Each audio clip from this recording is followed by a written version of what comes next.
In a quiet living room in West London, one December evening in 1998, a single sentence sealed a young woman's fate. Family members gathered, their voices hushed but their intentions clear.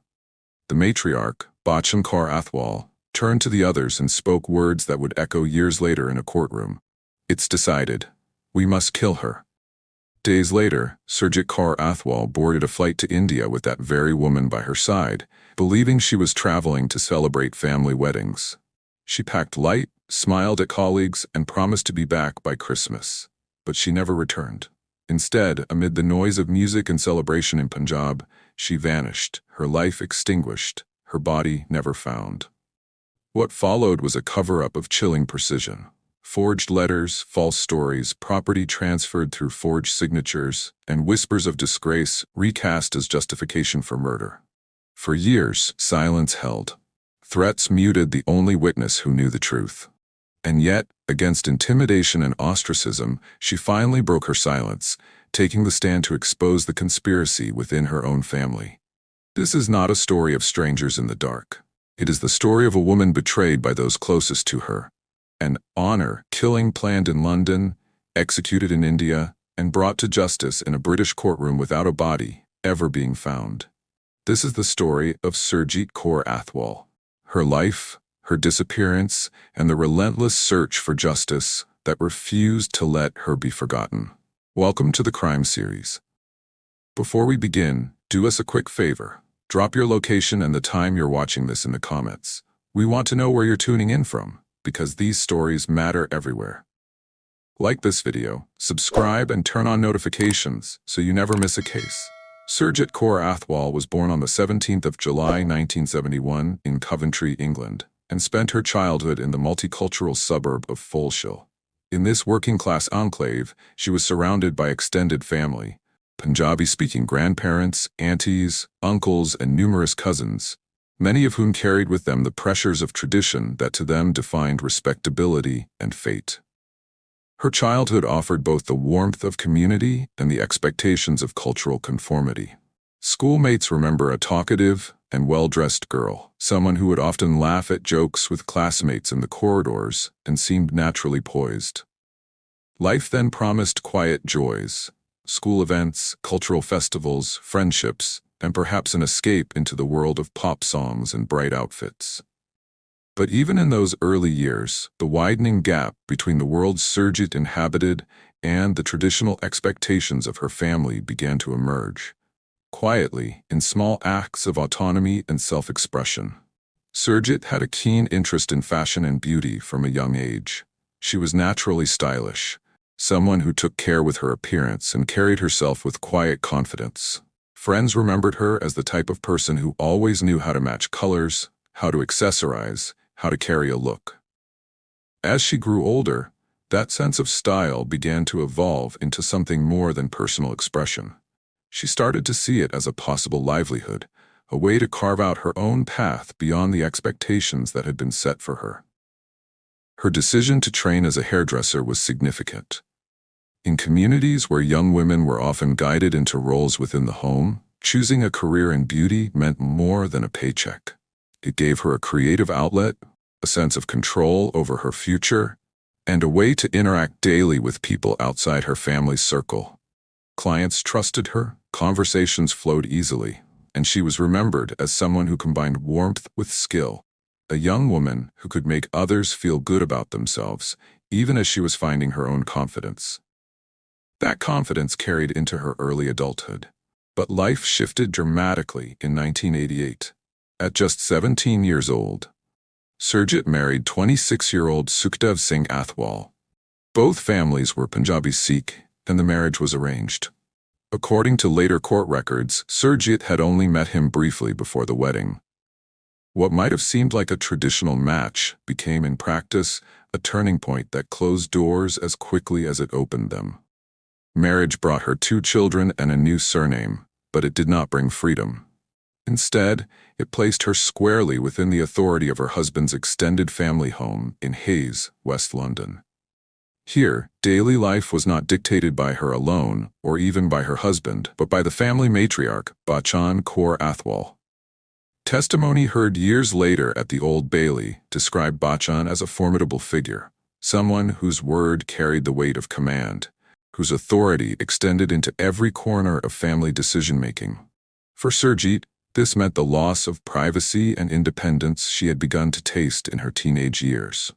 Gone was the relative autonomy of a small nuclear household. In its place was a structure where her movements, her choices, and even her conversations were monitored and often judged. Inside that environment, the modern British identity she was beginning to shape, through her clothes, her friendships, and her ambitions, frequently clashed with expectations of obedience and conformity. What had once been small acts of independence, wearing makeup, spending time with friends, or talking about career prospects, were reframed within the household as signs of disobedience. Work became Surjit's anchor to a different rhythm. She had secured a post with Customs and Excise at Heathrow Airport, a role that plugged her daily into one of the world's busiest hubs. The terminal was a world apart, crowded, fast-paced, filled with travelers from every continent. Here, Surjit was not just a daughter-in-law or a wife under scrutiny. She was an officer trusted with responsibility, a colleague admired for her style, warmth, and professionalism. Her coworkers remembered her as confident and friendly, someone who laughed easily during breaks, who wore her makeup with flair, and who carried herself with a quiet independence. For a woman in her 20s, this job was more than employment. It was validation. It confirmed that she was capable, respected, and liked outside the suffocating walls of her marital home. The freedom of that environment, even in small gestures, conversations over tea, friendships forged in staff rooms, the choice of what to wear, was precious. But these same freedoms, harmless to outsiders, were seen by her in-laws as defiance. Inside the Athwal household, those liberties sparked conflict. Their arguments when she dressed in Western clothes, suspicions when she stayed out late for work or with colleagues, interrogations about her movements, and punishments, verbal and physical, if her answers did not satisfy. The pattern was consistent and chilling: monitoring, criticism, control. A young woman seeking independence was recast as a disobedient wife and daughter-in-law. At Heathrow, amid uniforms and rota changes, a second pressure point emerged. In the bustle of staff rooms and long shifts, Surjit formed a relationship with a colleague, someone who saw her as more than a wife bound by rules. For Surjit, the connection was not a fleeting distraction but a glimpse of a life that could be her own, one rooted in companionship and equality, not surveillance and control. Those who worked with her noticed how the friendship grew into something deeper. They described her as happier, more animated when speaking of him. He represented normality in a world where her choices were otherwise policed. For a woman living under the scrutiny of her husband and mother-in-law, the relationship was more than affection. It was a lifeline, proof that she deserved to be valued for who she was, not for the reputation she upheld on someone else's terms. But once this relationship came to light, it collided with the Athwal family's strict code of honor. In their view, a daughter-in-law's behavior was inseparable from the family's standing in the community. The human reality of an unhappy marriage and a young woman seeking support was reframed as humiliation. What many families might have treated as a sign of incompatibility, perhaps leading to counseling or separation, was instead treated as an unforgivable stain. It was within this atmosphere that Surjit asked for a divorce. That request was inseparable from the new hope she had glimpsed, a chance to step away from a marriage that no longer defined her, and to build something of her own. To the Athwal elders, however, the very thought of her leaving her husband, especially for another man, was intolerable. It was not merely disobedience, it was, in their eyes, dishonor. By autumn of 1998, the family environment in Hayes had deteriorated into silent tension. Surjit's request for a divorce, far from being accepted, had been met with stubborn refusal. The world she inhabited bore two competing realities: her workplace, where she was valued and understood, and her household, where her demands for autonomy were regarded as disobedience. At some point during the autumn of 1998, a family gathering was convened in the Athwal household in Hayes, West London, a home presided over by the formidable matriarch, Bachchan Kaur Athwal. This was no ordinary meeting. It was a council of relatives, assembled to address what the family regarded as an escalating crisis: Surjit's demand for a divorce, her relationship with another man, and the perceived shame that her independence brought upon them. The conversation turned chilling. The idea of family honor, the belief that a woman's choices could tarnish the reputation of an entire household, dominated the discussion. It was in that room that a phrase was allegedly spoken, one that would echo years later in the Old Bailey: "Get rid of her." These words, attributed to Bachchan Kaur herself, were not metaphorical. They marked the transition from heated domestic dispute to cold-blooded conspiracy. The decision was not to salvage the marriage, nor to allow Surjit a dignified separation, but to remove her entirely. Present at that meeting were key family members including Sukhdev Singh Athwal, Surjit's husband, Bachchan Kaur's daughter, Bachchan Kaur Binder, and her brother, Darshan Singh, who was later alleged to have played a direct role in the killing. Each was implicated, though only some would ever face trial in Britain. With the conspiracy sealed under the guise of duty and cultural obligation, Bachchan Kaur devised a plan. Surjit would be invited to travel with her to India. The trip was framed as a family celebration, a chance to attend 2 weddings of close relatives in Punjab. To Surjit, who still believed she might win permission for a divorce once the family had cooled, the offer seemed like a gesture of reconciliation. Before we go further, if you value stories like this being told, make sure you subscribe and turn on notifications. It helps keep these cases in the public eye, where silence too often wins. Drop your thoughts in the comments and let us know where you're watching from. On the 4th of December 1998, Surjit boarded a flight from Heathrow to New Delhi alongside her mother-in-law. She was 27 years old, stylish and hopeful, carrying herself with the poise of a woman who wanted more for her future. The outward purpose of the trip was plausible. The weddings were set for 5 and 6th of December, and return tickets were booked for 18th of December. The itinerary was perfect cover, giving the illusion of family unity and normal tradition. But woven into those travel plans was something far darker. What Surjit saw as a chance to reconnect with her extended family was in reality a trap. Promises of eventual divorce, reassurances of goodwill, and the prospect of celebrating cultural milestones were all strands in the web. Once in Punjab, clarity dissolves. Surjit was drugged and strangled, her death carried out with the assistance of individuals in India. Among those implicated by witness accounts was Darshan Singh, Bachchan Kaur's brother, who was said to have taken a direct role in the killing and disposal of the body. Back in the UK, the story presented to the outside world was carefully engineered. It was simple enough to discourage suspicion. Surjit, they said, had run off with another man. To neighbors, to colleagues, to anyone who asked, this became the family line. The suggestion was not just that she had left her marriage, but that she had chosen to abandon her children, her home, and her responsibilities. For those who didn't know her well, it sounded plausible. For those who did, it rang hollow. Surjit was devoted to her children, reliable in her work, and deeply connected to her colleagues. Disappearing without explanation was unthinkable. Behind the cover story, a darker machinery was at work. Step by step, Surjit's existence was erased on paper. Fraudulent conveyancing documents were drawn up, transferring her share of the family home into her husband Sukhdev's name. Her signature, crudely forged, was meant to signal consent, but the handwriting did not match, and the timing coincided suspiciously with her disappearance. This wasn't an accident. It was a calculated move to consolidate control over her assets while she was no longer able to speak for herself. Other paperwork followed. Letters supposedly from British officials were manufactured, addressed to police in India, claiming that Surjit had voluntarily chosen to stay abroad. They bore the trappings of authority, official stamps, formal language. In every forged line, the aim was the same: to replace the reality of murder with the fiction of voluntary absence. For those left behind, her co-workers at Heathrow, her employer, her neighbors, the explanations never quite added up.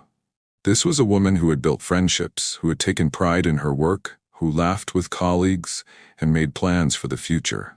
The idea that she would simply walk away, leaving children and career, felt inconsistent with everything they knew of her. Whispers of unease spread, but each time questions were asked, the family pushed back with the same rehearsed narrative. Amid this fog of deception, one voice refused to be quiet. Surjit's brother, Jagdish Singh, recognized that his sister had not abandoned her life. She had been taken from it. Where official channels hesitated, he pushed forward. He wrote to members of parliament, pleaded with the UK Foreign Office, and urged India's Central Bureau of Investigation to take the case seriously. To Jagdish, the absence of a body did not mean the absence of truth. His persistence helped keep the case alive when bureaucracy threatened to let it fade. In May 2000, the first major police action arrived. Detectives arrested Bachchan Kaur Athwal, her son Sukhdev, and 2 other family members on suspicion of conspiracy to murder. For a brief moment, it seemed as if justice might move swiftly. But without a body, and with much of the evidence still circumstantial, the Crown Prosecution Service concluded there was not yet enough to proceed. All 4 were released without charge. To outsiders, it looked like a dead end. But to those who had begun to follow the case closely, it was clear that this was only the beginning. The lies had been exposed, even if not yet dismantled. Fortunately, however, within the circle of plotting, one voice broke the silence. Sarbjit Kaur Athwal, Surjit's sister-in-law. Though threatened, silenced, intimidated, she watched the story unfold. She watched lies take shape as truth, as deception spread across continents.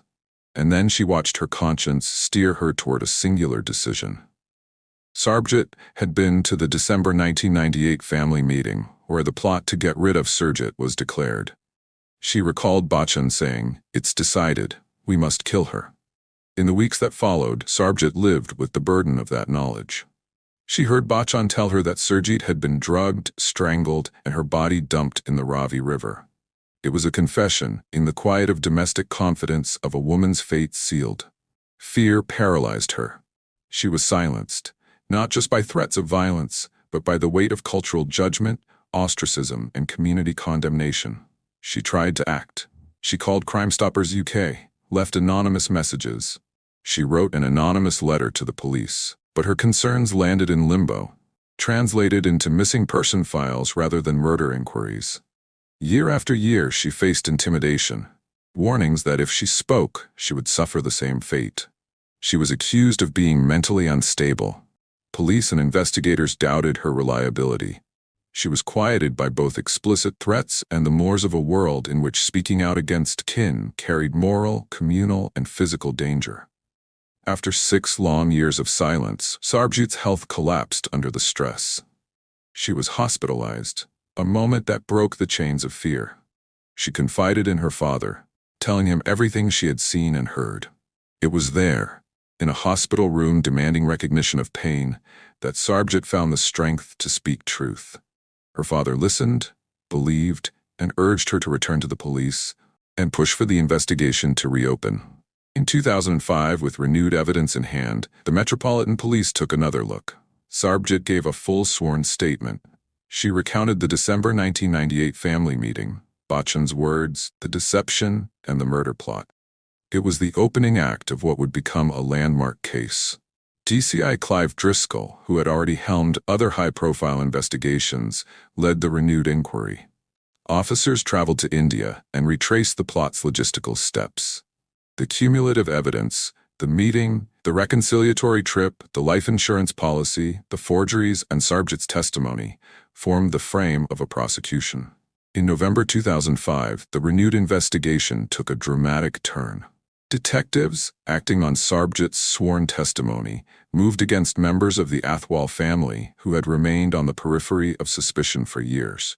On the 3rd of November 2005, one of Bachchan Kaur's daughters was arrested and formally interrogated about the December 1998 family meeting where Surjit's fate was allegedly decided. At first, she denied even being present, but under questioning, she admitted that her mother had told her, in private conversation, that Surjit had been killed. That admission was a small crack in the wall of silence, but it didn't hold.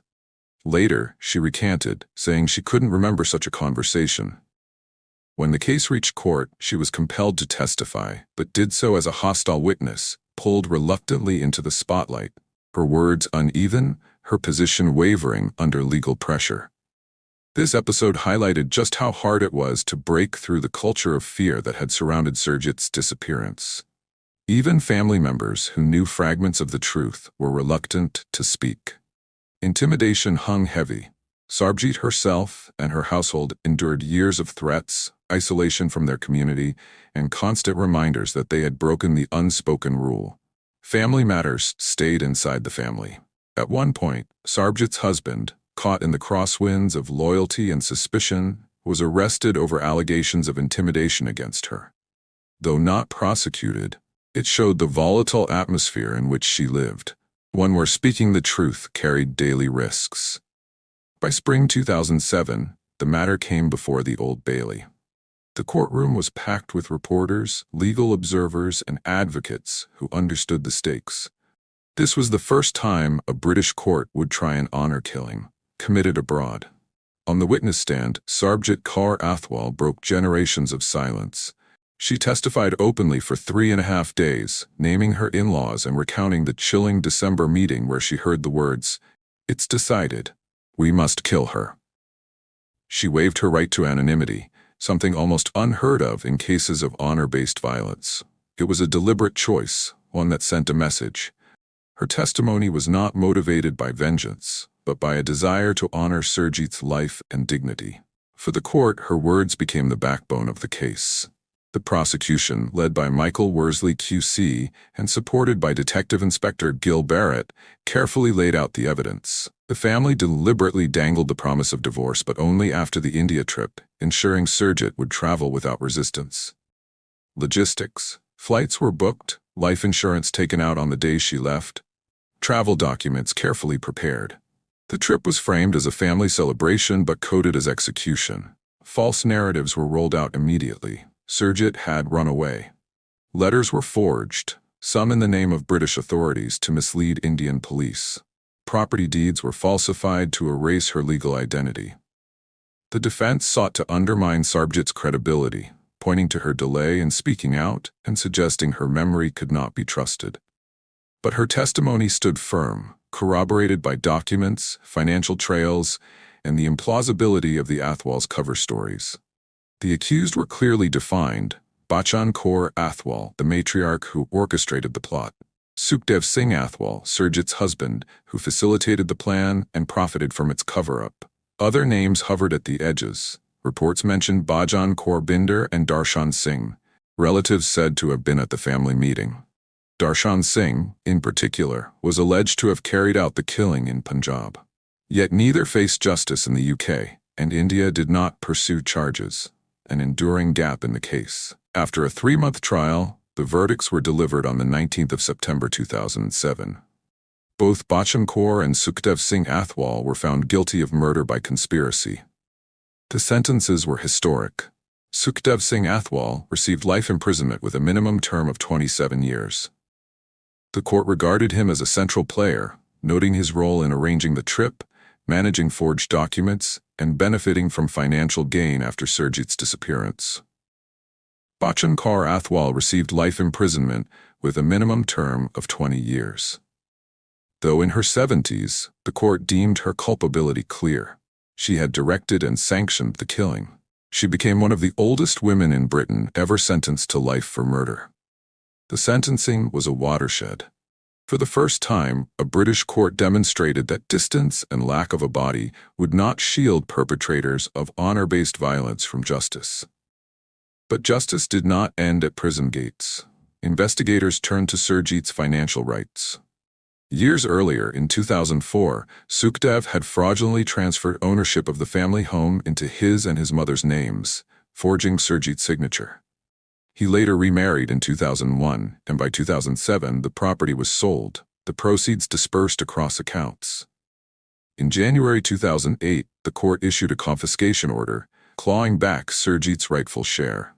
The money was directed to her 2 children, a rare but powerful recognition that even in death, Surjit's rights could not be erased. The financial ruling carried symbolic weight. Not only did it punish the monetary aspect of wrongdoing, but it also reaffirmed Surjit's rights, her ownership and connection to her home, even after death and manipulation. For a family fractured by desire and deception, the justice system affirmed that property laws and victim restitution still held force.